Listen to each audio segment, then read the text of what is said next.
Happy Friday. This is Alicia with Intracoastal Construction. I'm in Flagler Beach at this beautiful house that we have under construction, 3 stories, and it's just across from the beach.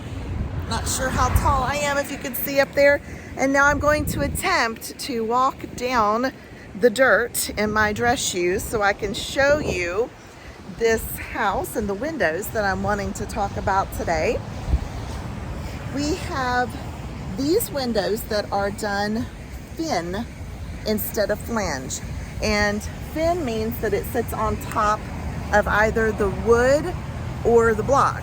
And most builders do flange. It's recessed into the block, and that allows for water intrusion. Well, we're not all about that. We want to prevent that. So this is how we do our windows, and the only way we do our windows. So if you would like to chat about some other reasons to go with Intracoastal Construction and how we try our best to prevent maintenance issues later on, give us a call. Happy Friday.